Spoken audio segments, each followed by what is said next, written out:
Olá, meu amigo querido. Começaremos este estudo falando de Tiago, o autor da epístola. Existem 4 homens com o nome de Tiago no Novo Testamento. 2 deles foram discípulos de Jesus. O terceiro personagem foi Tiago, pai de Judas, não do traidor, sino de Judas Tadeu. E o quarto, Tiago, é um dos irmãos de Jesus. Para mim, pessoalmente, o autor da epístola é Tiago, irmão de Jesus. Este Tiago, depois da sua conversão, tornou-se líder da igreja em Jerusalém por 30 anos. Este Tiago viveu em Nazaré quando era criança, junto com Jesus e seus outros irmãos, José, Simão e Judas, que eram filhos de José antes de casar-se com Maria. Agora, é interessante notar que Tiago e seu irmão Judas, ambos escreveram uma epístola cada um. Tiago, então, teve a oportunidade de ver Jesus e conviver com ele nos anos da sua juventude. Mesmo assim, Tiago e os seus irmãos se colocaram contra Jesus durante a primeira parte de seu ministério. O que acontecia na mente de Tiago para não crer em Jesus? Não sabemos, porém sabemos sim que para Tiago Jesus não passava de um simples ser humano. Numa ocasião, inclusive, considerou que Jesus estava louco e veio com seus irmãos e sua mãe para levá-lo com eles para casa para que não os fizesse passar vergonha. Em Marcos 3, 21, narra-se o seguinte incidente. Quando os seus ouviram isso, saíram para prendê-lo porque diziam, ele está fora de si. Nesta oposição da própria família, encontramos a primeira lição prática de nosso estudo. Sabe, querido, muitas vezes, as pessoas que mais se opõem aos teus sonhos no trabalho, estão na tua própria casa. É triste, porém é real. Moisés, por exemplo, teve que lutar contra a oposição de seus irmãos. Também foi assim com José. Então, você não desanime quando pessoas que de maneira natural, por serem seus familiares, deveriam apoiá-lo, essas pessoas são usadas pelo inimigo para colocar obstáculos em seu caminho. Você precisa ter uma visão clara do propósito que Deus tem para a sua vida. E precisa continuar em frente, mesmo com as dificuldades. Muitas vezes, as pessoas que se opõem a seu trabalho, a seus sonhos, são sinceras. Porém, sem dúvida nenhuma, não estão no lugar onde você está. E não conhecem a convicção interior que Deus colocou no seu coração. Mas tenha certeza que é Deus quem guia você. E o que você faz e o que você pensa, tenha certeza que não é somente vontade humana, capricho humano, é vontade de Deus. Bom, continuemos estudando Tiago. Ele converteu-se mais adiante e transformou-se num poderoso instrumento para a igreja no cumprimento da missão. Agora, como aconteceu esta conversão? Pois esta é a segunda parte de nosso estudo. Vejamos o que diz 1 aos Coríntios, capítulo 15, versos 3 ao 7. Pois o que primeiramente lhes transmiti foi o que recebi, que Cristo morreu pelos nossos pecados, segundo as Escrituras, foi sepultado e ressuscitou no terceiro dia, segundo as Escrituras, e apareceu a Pedro e depois aos 12. Depois disso apareceu a mais de 500 irmãos de uma só vez, a maioria dos quais ainda vive, embora alguns já tenham adormecido. Depois apareceu a Tiago e então a todos os apóstolos. Pois este é Tiago.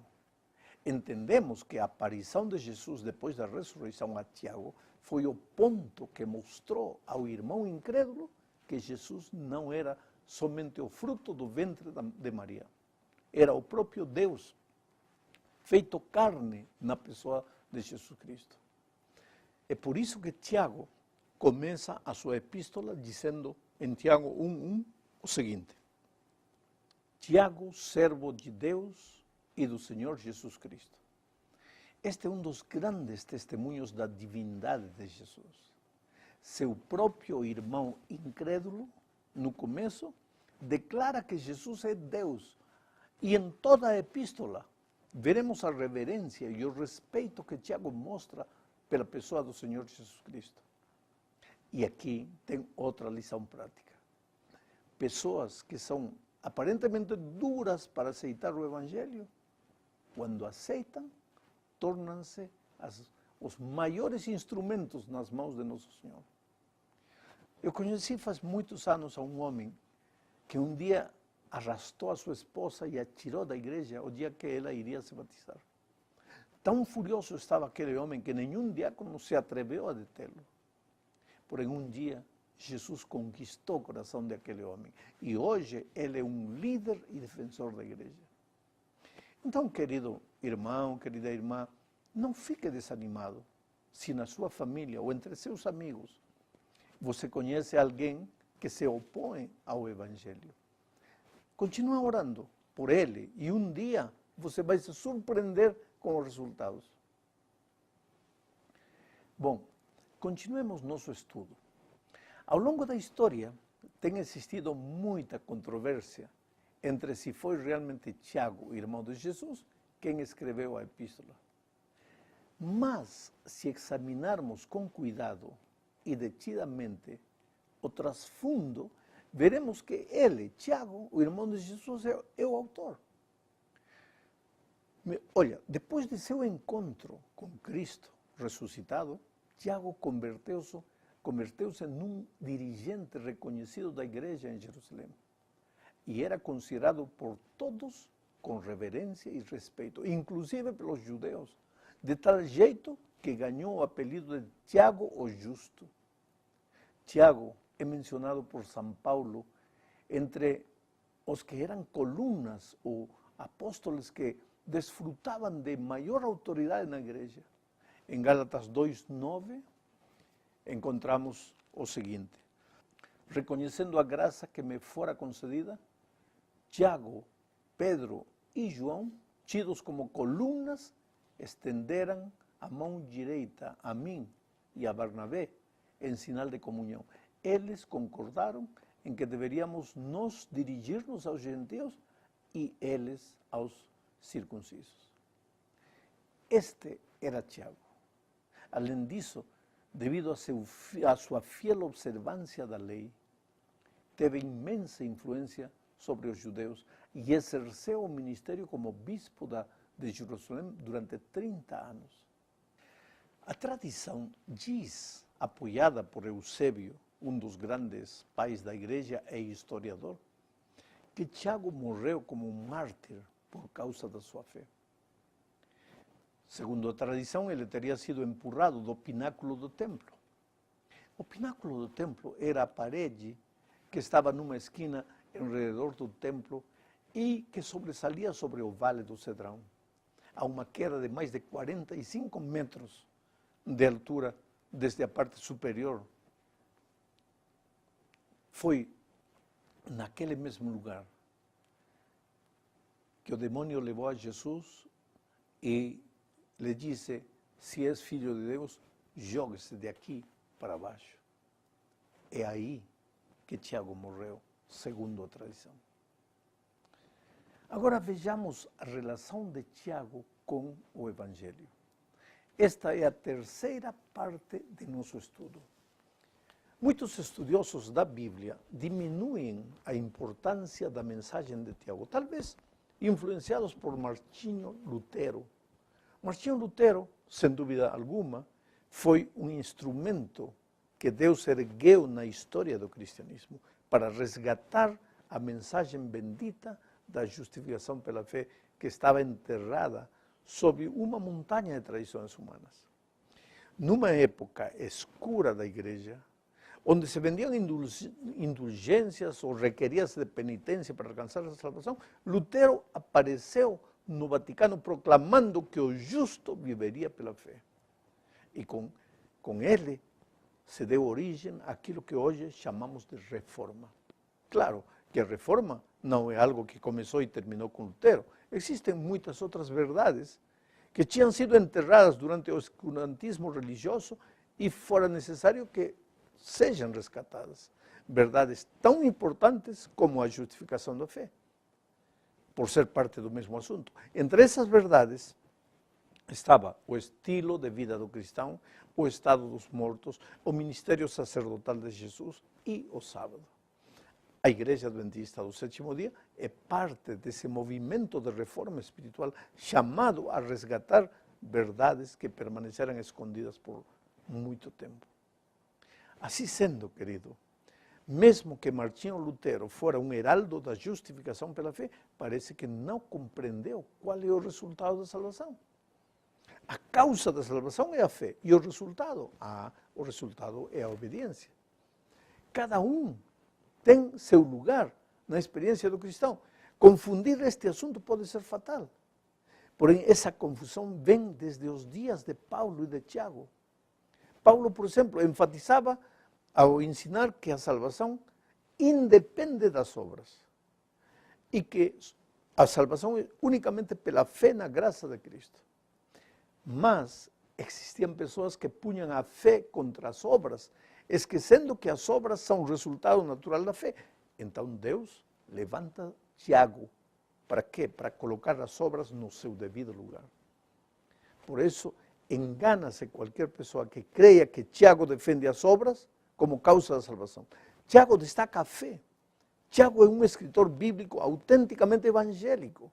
Ele diz, por exemplo, em Tiago capítulo 2, verso 5, o seguinte: ouçam, meus amados irmãos, não escolheu Deus os que são pobres aos olhos do mundo, para serem ricos em fé e herdarem o reino que Ele prometeu aos que o amam? Aqui o apóstolo fala dos pobres no reino de Deus, que deveriam ser ricos em fé. E nos versículos 22 e 23 do mesmo capítulo, acrescenta o seguinte: você pode ver que tanto a fé como as obras estavam atuando juntas, e a fé foi aperfeiçoada pelas obras. Cumpriu-se assim a escritura que diz: Abraão creu em Deus e isso lhe foi creditado como justiça. E ele foi chamado amigo de Deus. Podemos ver que assim como Paulo o faz na Epístola aos Gálatas, Tiago também menciona a Abraão, o pai da fé, como um exemplo de vida cristã. Sem dúvida alguma, o tema de Tiago é a fé. Ele menciona nos 5 capítulos de sua epístola 19 vezes a palavra fé ou crer. A única diferença com Paulo é que Tiago enfatiza o resultado da salvação e não simplesmente a causa. Para Tiago, a fé não é estática, mas é uma fé que opera e se manifesta em obras. Sendo assim, Tiago é um escritor eminentemente evangélico, com uma correta compreensão do Evangelho. Vejamos agora para quem foi escrita a Epístola de Tiago. Muitos acreditam que Tiago escreveu só para os judeus cristãos espalhados por todas as regiões que o Império Romano dominava naqueles tempos. Já outros creem que Tiago escreve para todos os cristãos espalhados por causa da perseguição. Eu acredito que o Concílio de Jerusalém, que se realizou para decidir se os cristãos que se convertiam dentre os gentios deveriam se submeter à circuncisão ou não, esse concílio nos esclarece quem são os destinatários desta epístola. Naquela ocasião do concílio, o próprio Tiago levantou-se e falou o que está registrado aqui em Atos dos Apóstolos, capítulo 15, versos 13 ao 17. Quando terminaram de falar, Tiago tomou a palavra e disse: irmãos, ouçam-me. Simão nos expôs como Deus, no princípio, voltou-se para os gentios a fim de reunir dentre as nações um povo para o seu nome. concordam com isso as palavras dos profetas, conforme está escrito: depois disso voltarei e reconstruirei a tenda caída de Davi, reedificarei as suas ruínas e a restaurarei, para que o restante dos homens busque o Senhor e todos os gentios sobre os quais tem sido invocado o meu nome, diz o Senhor que faz estas coisas. Aqui você pode notar que, na opinião de Tiago, o novo povo de Israel está formado pelos judeus que aceitam a Jesus, mas todas as nações que invocam o nome de Israel. Assim sendo, querido, as 12 tribos espalhadas são todos os cristãos, sem nenhuma distinção étnica. Tiago chama assim ao povo cristão para lembrar-lhes que eles são o novo Israel espiritual.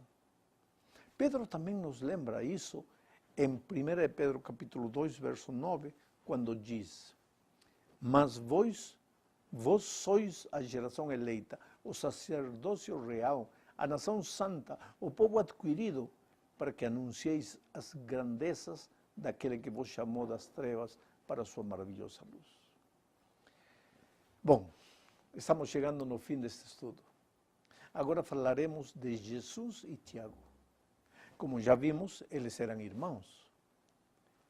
Tudo leva a crer que Tiago era filho de José antes de casar-se com Maria. Existiram duas fases no relacionamento de Tiago com Jesus. Logo no início do ministério de Cristo, Tiago se colocou contra o mestre. Os motivos para esta oposição não são mencionados na Bíblia. Talvez poderiam ser ciúmes, inveja, não sabemos. Mas a verdade é que nós já sabemos é que no ministério de Cristo, sua própria família o considerou um doente mental e teve vergonha de Jesus.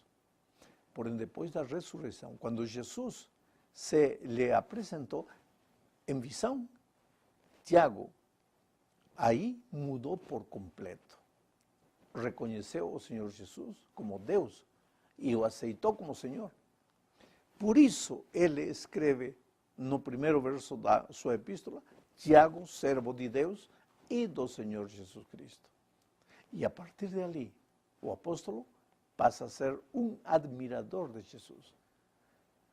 Lembra-se de muitos dos seus ensinamentos, porque enquanto o Senhor desenvolveu seu ministério, Tiago o tinha seguido de longe e tinha ouvido os ensinamentos de Jesus. É por isso que na epístola de Santiago encontramos muitas declarações dele semelhantes às declarações de Jesus no Sermão de Montanha. Eu não vou dar aqui as referências devido ao tempo. Por exemplo, os temas que ambos tratam são os pobres de espírito, os que choram, os mansos, os misericordiosos, os de limpo coração, os pacificadores, a recompensa de Cristo, a lei, a sabedoria, enfim.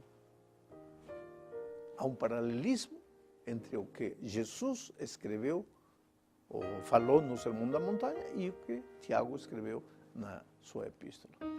Pois ao longo deste trimestre vamos a tirar lições valiosas da epístola de Santiago. Que Deus te abençoe.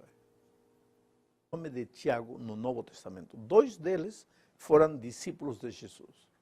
O terceiro personagem foi Tiago, pai de Judas, não do traidor, sino de Judas Tadeu.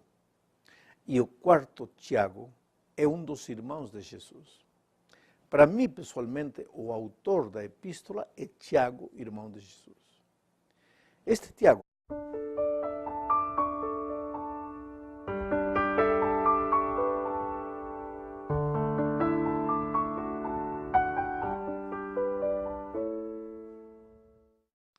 Olá, meu amigo querido. Começaremos este estudo falando de Tiago, o autor da epístola. Existem 4 homens com o no ministério. O que acontecia na mente de Tiago para não crer em Jesus? Não sabemos, porém sabemos sim que para Tiago Jesus não passava de um simples ser humano. Numa ocasião, inclusive, considerou que Jesus estava louco e veio com seus irmãos e sua mãe para levá-lo. Depois da sua conversão, tornou-se líder da igreja em Jerusalém por 30 anos. Este Tiago viveu em Nazaré quando era criança, junto com Jesus e seus outros irmãos, José, Simão e Judas, que eram filhos de José antes de casar-se com Maria. Agora, é interessante notar que Tiago e seu irmão Judas, ambos escreveram uma epístola cada um. Tiago, então, teve a oportunidade de ver Jesus e conviver com ele nos anos da sua juventude. Mesmo assim, Tiago e os seus irmãos se colocaram contra Jesus durante a primeira parte de seu